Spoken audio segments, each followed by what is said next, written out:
ശ്രീ സുഭാഷ് ചന്ദ്രബോസ്, ഇവിടെ നേരത്തെ സൂചിപ്പിച്ചതുപോലെ പ്രത്യേകം സ്കീമുകളിലായിരിക്കും ഇനി പുനരധിവാസവും അതിജീവനവും ഒക്കെ ജീവിതോപാധിയുമൊക്കെ ഉറപ്പുവരുത്തുക. അത് കാര്യക്ഷമമായി തന്നെ നടപ്പിലാക്കണം.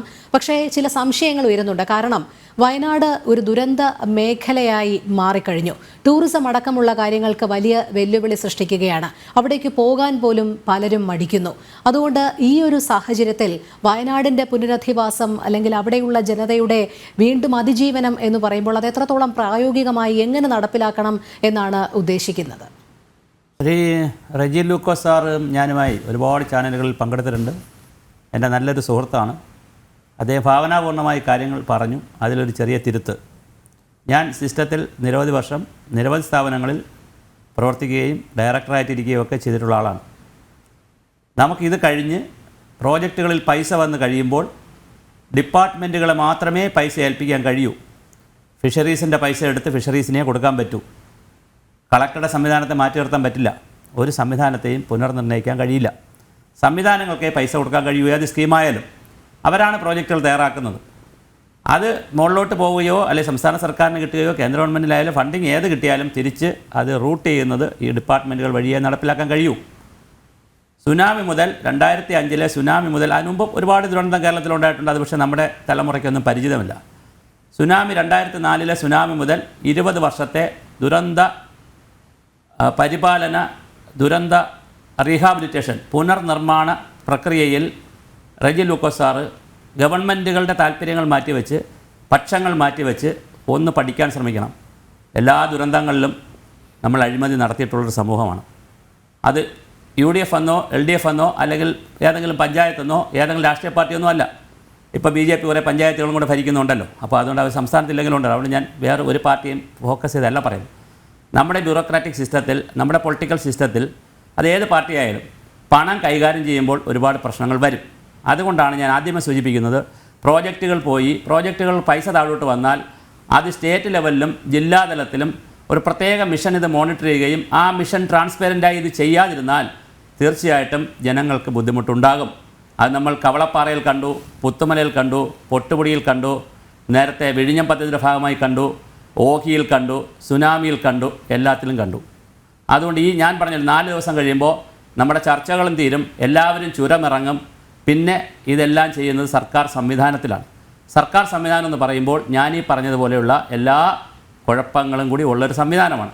അപ്പോൾ തീർച്ചയായും ആ കുഴപ്പങ്ങളിലൂടെ വന്നു പോകാതിരിക്കാൻ ഇത് രാജ്യത്തിന് ഇതിൻ്റെ മാതൃക ഉണ്ടാക്കേണ്ടത് എങ്ങനെയാണ്? രാജ്യത്തിന് മാതൃക എന്നൊക്കെ പറഞ്ഞാൽ നമ്മൾ ഭാവനാപൂർണ്ണമായ ചിന്തകളാണ്. എന്നെ സംബന്ധിച്ചിടത്തോളം അല്ലെങ്കിൽ എന്നെപ്പോലെ ഉള്ളവരെ സംബന്ധിച്ചിടത്തോളം കേരളത്തിലെ 2 ഭാഗങ്ങൾ, ഒന്ന് തീരപ്രദേശവും ഒന്ന് മലനാടും, 2 പ്രദേശവും ഹോട്ട്സ്പോട്ടുകളായി മാറിക്കൊണ്ടിരിക്കുകയാണ്. ഇടനാടാണ് കുറച്ചെങ്കിലും ഒരു സുരക്ഷിതമെന്ന് നമുക്ക് പറയാവുന്നത്. അതിൽ തന്നെ പ്രളയം ഉണ്ടായിക്കഴിഞ്ഞാൽ ഇടനാടിനും പ്രശ്നമാണ്. അപ്പോൾ ഈ 2 ഹോട്ട്സ്പോട്ടുകളിലും ദുരന്തങ്ങൾ നോർമലാവുകയാണ്. നമ്മളാരെങ്കിലും ചർച്ച ചെയ്യുന്ന ഇനിയിപ്പോൾ ചർച്ച വരും.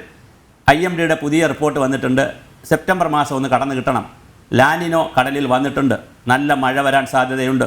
പ്രളയ സാധ്യത, ഉരുൾപൊട്ടൽ സാധ്യതകൾ അവർ IMD എന്ന് പറഞ്ഞിട്ടുണ്ട്. ആളുകളെ മാറ്റണമെന്നൊക്കെയാണ് പറഞ്ഞിരിക്കുന്നത്. ഈ തിരക്കിനിടയിൽ ആ വാർത്ത സ്ക്രോൾ ചെയ്ത് പോകുന്നില്ല, പറഞ്ഞിരിക്കുകയാണ്. അപ്പോൾ കേരളത്തിൽ ദുരന്തങ്ങൾ നോർമലാവുകയാണ്. 2050 വരെയെങ്കിലും ഇത് പോകാൻ സാധ്യതയുണ്ട് പല കാരണങ്ങളാൽ. അത് ശാസ്ത്രീയ കാരണങ്ങളാണ്. അപ്പോൾ അങ്ങനെ നോർമലായിക്കൊണ്ടിരിക്കുന്ന കേരളത്തിൽ വയനാടുണ്ടായ ഈ ദുരന്തത്തെ നമ്മൾ കാണേണ്ടത് വയനാട് ഉൾപ്പെടെയുള്ള കേരളത്തിലെ സഖ്യപർവ്വത പ്രദേശങ്ങളിലെ 5-6 ജില്ലകളുണ്ട്. 534 പഞ്ചായത്തുകൾ സഖ്യപർവ്വതവുമായി ബന്ധപ്പെട്ട് കിടക്കുന്നതാണ്. അതിനകത്ത് കുറേകൾ വളരെ ഹോട്ട്സ്പോട്ടുകളാണ്.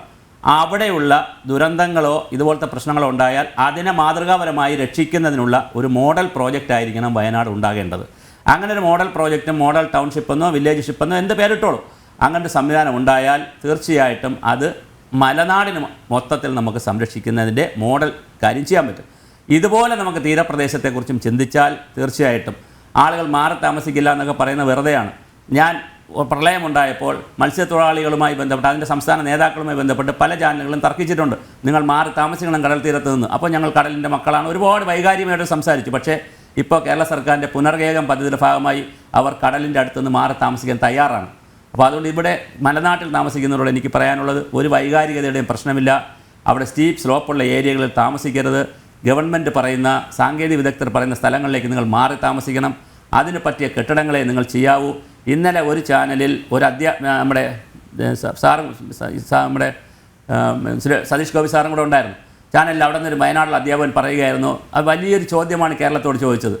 നിങ്ങൾ തിരുവനന്തപുരത്തുകാർ, കേരളത്തിലെ നഗരത്തിൽ താമസിക്കുന്നവർ, നിങ്ങൾ സുഖസൗകര്യങ്ങൾ അനുഭവിക്കുകയും ഞങ്ങൾ പരിസ്ഥിതിയെ സംരക്ഷിക്കാൻ സാധാരണ കെട്ടിടവും സാധാരണ ജീവിതവും നയിച്ചാൽ മതിയോ എന്നാണ് എന്നോട് ചോദിച്ചത്. ഭാഗ്യവശാൽ ഞാൻ ഒരു പരിസ്ഥിതിക്ക് അനുയോജ്യമായ വീട് വെച്ച് താമസിക്കുകയും പരമാവധി അങ്ങനെ ജീവിക്കുകയും ചെയ്യുന്ന ഒരാളായതുകൊണ്ട് എനിക്ക് തർക്കിക്കാൻ പറ്റി, എനിക്കും പറ്റത്തില്ല. ഇത് ഒരു സ്ഥലത്തെ പ്രശ്നമല്ല. കേരളത്തിൻ്റെ മൊത്തത്തിൻ്റെ പാരിസ്ഥിതികമായ അവലോകനത്തെക്കുറിച്ച് നമ്മൾ ചിന്തിക്കണം. കേരളത്തിൽ മൊത്തം കാലാവസ്ഥാ മാറ്റം വലിയ ഗൗരവമായി വരികയാണ്. ആ ഗൗരവത്തിൻ്റെ പശ്ചാത്തലത്തിൽ കേരളത്തിലെ മലനാടുകളെ എങ്ങനെ നമുക്ക് ജനവാസയോഗ്യമായി ജനങ്ങളെ സുരക്ഷിതമായി മാറ്റാമെന്നുള്ളതിൻ്റെ ചിന്തയുടെ ഏറ്റവും നല്ല ലാബായിരിക്കണം വയനാടിൽ ഈ നടക്കേണ്ട പുനരധിവാസം. അതുപോലെയാണ് കോസ്റ്റൽ ഏരിയയിൽ നടക്കേണ്ടത്. ഇങ്ങനെ ഒരു ഫീൽഡ് ലാബുകൾ സൃഷ്ടിച്ചാൽ തീർച്ചയായിട്ടും നമുക്ക് രാജ്യത്തിനും നമുക്കും എല്ലാം മാതൃകയായി വരും. അതാണ് ഞാൻ പറഞ്ഞത്, ഓരോ ഡിസാസ്റ്ററും അവസരമാണ്. ഈ ഡിസാസ്റ്ററിനെ കേരളത്തെ പുനർനിർമ്മിക്കുവാനുള്ള, കേരളത്തിലെ മലനാടിനെ രക്ഷിക്കുവാനുള്ള, മലനാടിലെ ജനങ്ങളെ രക്ഷിക്കുവാനുള്ള ഒരു പ്രൊജക്റ്റായി നമുക്ക് മാറ്റാൻ കഴിയുമോ? അവിടെ ഒരുപാട് ആളുകൾ തലപൊക്കും. ആ തലപൊക്കുന്നവരെ അപ്പം തന്നെ തല താഴ്ത്തി വയ്ക്കാൻ പറയാൻ നമുക്ക് കഴിയണം. കഴിഞ്ഞില്ലെങ്കിൽ വീണ്ടും അത് മറ്റൊരു ദുരന്തമായി വരും. ഇത് ഞാൻ അനുഭവങ്ങളുടെ പശ്ചാത്തലത്തിൽ മാത്രം പറയുന്നതാണ്. ഇപ്പോഴേ ചാൻസ് ഉള്ളൂ. 2 ദിവസം കൂടെ കഴിഞ്ഞാൽ ചാനലുകൾ ഇതൊക്കെ മറക്കും.